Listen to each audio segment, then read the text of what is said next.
আমি জাস্ট সভাপতির অনুমতি নিয়ে দুটো কথা বলতে পারি নাই ওই সময়। একটা হচ্ছে যে যাত্রার পথ দীর্ঘ, প্রায় 6 ঘন্টা।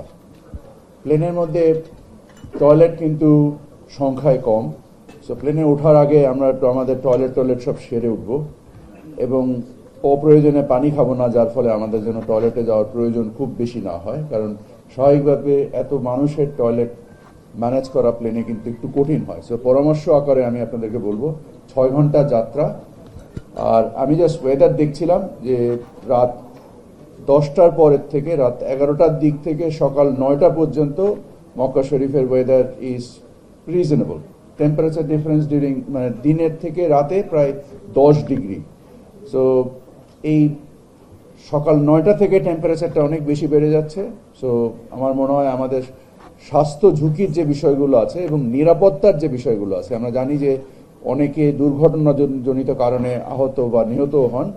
সো এই স্বাস্থ্য ঝুঁকির বা নিরাপত্তা ঝুঁকির যে বিষয়গুলো আছে সেগুলো সম্বন্ধে নিজেদেরকে একটু অবহিত করে নেবেন। যেসব জায়গায় পদদলিত হওয়ার সম্ভাবনা থাকে সেই সব জায়গা থেকে নিজেদেরকে সংযমীভাবে এবং একটা শৃঙ্খলার মাধ্যমে যাবেন। আপনারা সবাই দেশকে প্রতিনিধিত্ব করবেন, দেশের প্রতিনিধি হিসেবে যাবেন। সো সামগ্রিকভাবে আমাদের কর্মকাণ্ডের মাধ্যম দিয়ে আমরা দেশের যে আমাদের যে মান সম্মান সেটাকেও আমরা বৃদ্ধি করবো ইনশাআল্লাহ। সকলকে অসংখ্য ধন্যবাদ। আসসালামু আলাইকুম রহমতুল্লাহ।